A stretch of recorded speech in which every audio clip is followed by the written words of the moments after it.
everybody. We are shooting a video series for wrap. Okay, this is for beginners. This is for guys that are just kind of interested, not sure if you want to do it or not, get into wrapping. This is just kind of a basic beginning of it. Okay, we're doing a 2014 Jeep Wrangler. This is Jason's personal vehicle. Wife's car. Wife's vehicle, sorry. And she wanted it purple. So we went with Avery Supreme Wrap Purple Matte Metallic. This is going to help. This helps us figure out how to use this film for you guys to talk to our customers. So we learned a lot of things to do, things not to do, and it's going to save you guys a ton of time, a ton of issues that you guys will fight through that you really don't need to. Just simply watching a video can help you guys with that. Four-part series. Four-part series. This will be the first part we'll go over, and this one is the driver's side and doors. All right, let's get started with this thing. Okay. All right, so the first up is the doors on the driver's side. I actually took both these doors off and removed as much as I could. The hinges, the door handles, I wanted to have as flat a surface as I possibly could. It takes a little more time taking this stuff off, but it saves so much more time in the long run, and you don't have to worry about, jacking something up because you have to really work around these things you wish you may have taken off. Yeah. What I did here on this door is, before I even put that material on the door, when we pull it off the roll, we actually mark on the back of the vinyl the up direction. When we're putting this vinyl on the vehicle, we want it to always be in the same direction. You know that when you're working with metallics or anything like that, if you start changing the direction of the material, you'll notice a difference in the color. And tip of the day right there. Make sure that you've got all of that metallic on the same direction. Yes. Okay? If you guys flip it on the other door, it will be completely off. So do not make that mistake. That's a very expensive mistake to make. So what you saw here is I laid that material on the vehicle. I spread it out real thin as much as I could and laid it all down. And now I'm working around the window. Okay, I'm trying to push everything in as close as I can. Now I'm trimming up where I want the finished cut to be around the window. And this cut is going to go overlap the rubber seal that goes around the window, so I'm going to tuck that in later. And you'll notice there's blue tape there. And what we do here is we take a little bit of extra time to put this blue tape around the rubber because it helps to keep that vinyl from sticking to the rubber. It really likes to grab a hold of that rubber. And you're just kind of fighting it the whole time if you don't. So a little extra time here saves a lot of extra time, just like taking stuff off the vehicle. Just saves that much time. So as far as it goes then, how did you start the cleaning process first of all with this? Everything gets wiped down with isopropyl alcohol, at least 70% isopropyl. And if we're wiping the vehicle down and I wipe it good and I'm getting a lot of contaminants on the rag, I'll go back over with a clean rag, because I know I just pulled off a bunch of stuff. I want that thing as clean as I can. I'm taking the squeegee with that rag, I'm going underneath. Everywhere I'm going to stick that vinyl, underneath the rubber, around the windows, around the edges, anything where that vinyl is going to stick, I got to clean it. Gotcha. And the other thing is, especially right now in the winter time, do not just start a cold install. No, you want it to be room temperature. You at least need to let that thing sit in room temperature for 24 hours to really allow the vehicle to get to room temperature. So just plan for that. Don't tell your guy, hey, I'll get this thing done tomorrow, and he brings it in first thing in the morning and you're trying to do an install on a cold car. Right. You could end up with a lot of problems. Same thing with heat. With this film, heat is the main bonding agent for the adhesive. So if all of a sudden you slap that on a very hot car, it's going to stick really good. Notice when I went into that little cup area, that's the piece that's right behind the door handle and it dips down. And I hadn't pushed the vinyl in there yet, but when I came back, I wanted to make sure I left one edge of that open so I could force the air out as I'm pushing that in there. It's really important because if you don't, you try to go around that and seal it all off and then try to push it, you're going to trap all that air in there. And for anyone that's beginning, that's called tinting. When you're going over a recessed surface and you're just laying over the film, that's called tinting. So if you hear that from here on out, at least you know what they're talking about. Yeah. On this one, you see me going around the edges. I'm trimming the vinyl up about anywhere from 1/4 to 1/2 inch outside of the edge of the door. I opted, you don't have to do it this way, but I opted in this one to wrap it around the door a little bit. A lot of guys will trim it right on the edge. Mm-hmm. It's just a preference, you know. It looks a little finished. Yeah. It looks a little bit more finished. Now, you did come back in with a torch, we saw that, and just give it a little bit of heat. Why did you do that? The heat kind of, every once in a while you'll see throughout this video, I'll pull a torch out and heat up something.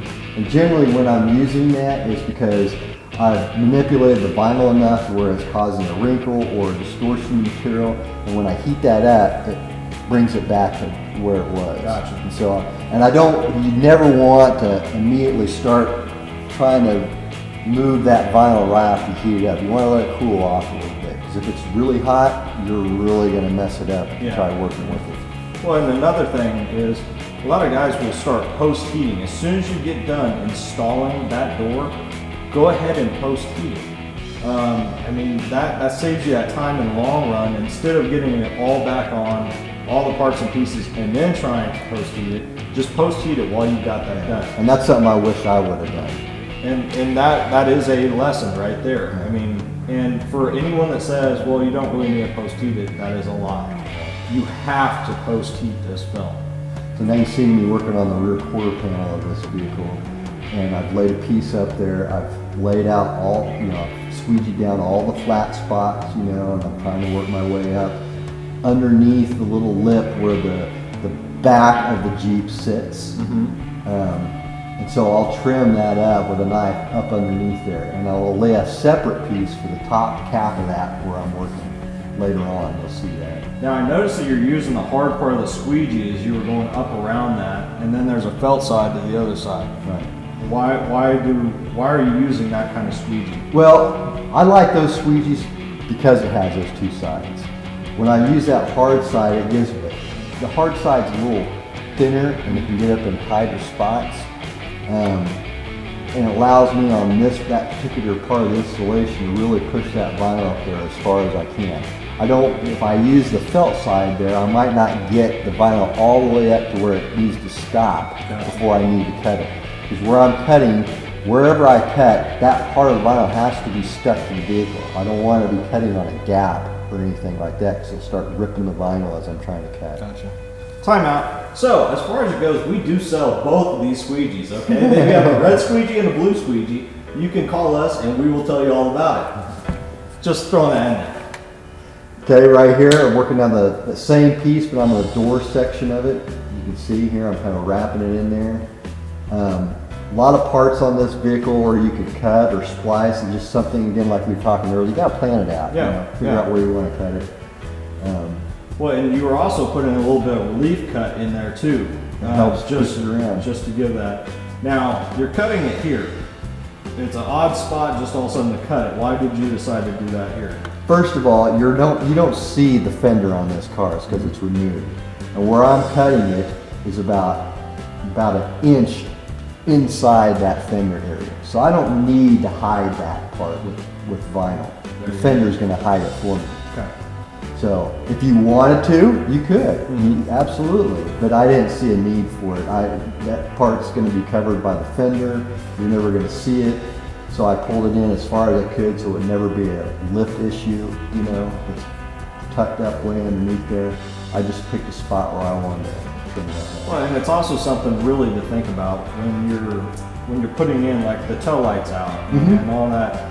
Putting back on all the accessories and all the parts and everything, I mean, you really have to be careful where those clips are. Oh yeah. We found out through another install, I mean, you really have to watch the clips because next thing you know, you get done with a whole install and then you mess it up by simply the clips of putting back on the accessories. Yeah. Right here you see me doing the top part of that cap that I was talking about, this separate piece. And you notice a lot of these things that I'm using, I've got plenty of vinyl around. And some guys may look at it being wasteful. I'm not an expert wrap guy, so I like to make sure I have plenty of vinyl to manipulate around the edge without having to force it so much. So it's a good thing to kind of keep in mind if you're starting out and you're learning, you know, just give yourself plenty of wiggle room around those parts that you're trying to work with, you know. Once you get better, you'll be able to tighten that up a little bit more, save a little bit more on the cost of it. The other thing is with that little excess vinyl, you're not getting the grease of your fingers. One thing with this is always keep your hands clean. Oh, yeah. You're going to be doing a lot of things, but if you start getting a lot of grease and grime, your adhesion's not going to be there. So if you have that extra film to hold on to, it really saves just just the typical grease that's on your fingers. Now I'm not talking like KFC grease. I'm just saying as far as it goes, when you got that sweat, I mean, you're going to be sweating doing some of this. Pizza fingers? Yeah, pizza fingers, you know? I mean, like here, you had that nice little excess right there that you were able to hold on to. And I trimmed it off. Everything You was trimmed it off. touching. Now I'm doing the pillar in between the two doors. And this one, I can't remember, we'll find out on the video. I think on this side I left the hinges on it and I went around it, at least the posts where the hinges go. And all I did was kind of cut. And it's very important when you're doing any cutting where you're fitting it over something like that, you don't want to cut all the way to the edge. You want to cut close to it, but not all the way, and then kind of pull that material around it, because if you cut all the way, you might have a cut part where you don't want as you're pulling so it you'd have around. an excess where You want a paint would be really showing. tight hole to put that through there. Yeah. And definitely you've kept up with, you know, you've got your material marked, so you know that no matter what, it's going to look correct. The metallic flake will be going the right way. And see that piece I just cut off, I put over to the left. I may be able to use that piece on the bottom somewhere, and that's not maybe why. I did always save those extra pieces. I mean, you And I never put- know. There might be a kept it the small same spot. direction too. Yeah. It's always important. You start cutting these pieces off, you got to remember which direction it is. It's what we were saying before. You don't want to start, you know, putting these pieces on in different directions, because you will notice it will stand out.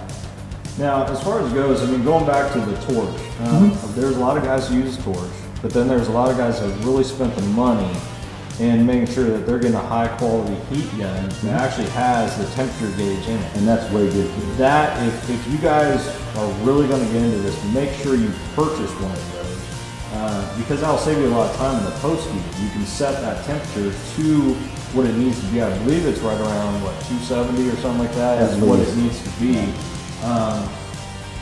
And that's very important. That saves some time. Now, if you're a guy that doesn't like lugging around extension cords and all that, you might have to use a torch. But when it comes to post heating, that you're going to be running through a ton of propane. You do not want to And post heat with a torch.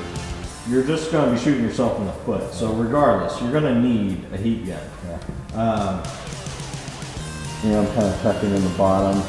My goal here on this Jeep was to kind of hide all the paint except for the inner parts of the doors. I opted not to worry about that, so you can see me. Now, what I'm doing here is I'm actually cutting on the car right here. I'm going really light, and if you feel skilled enough to do that and not worry about harming, by all means do it. Other guys use knifeless tape. Yeah. I use knifeless tape too. I love the stuff, you know. I just decided on this one I was going to actually just cut it there and move on. But by all means, use knifeless if you want to. But you want to lay all that in before you start putting the pieces on. Yeah. If you do the knifeless. And knifeless, to any of you guys that are just coming in, great product to have. We actually do not sell that product, but we use it all the time in the shop. It is definitely a very nice product to have for wraps. I mean, I honestly, I think it's a necessity that you need to have some knifeless tape in your toolbox.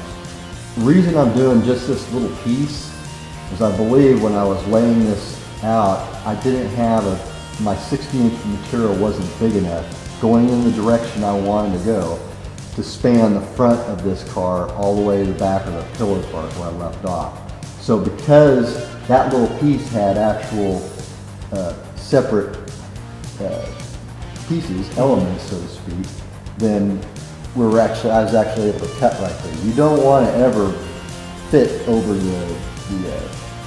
a gap. You always want to cut it.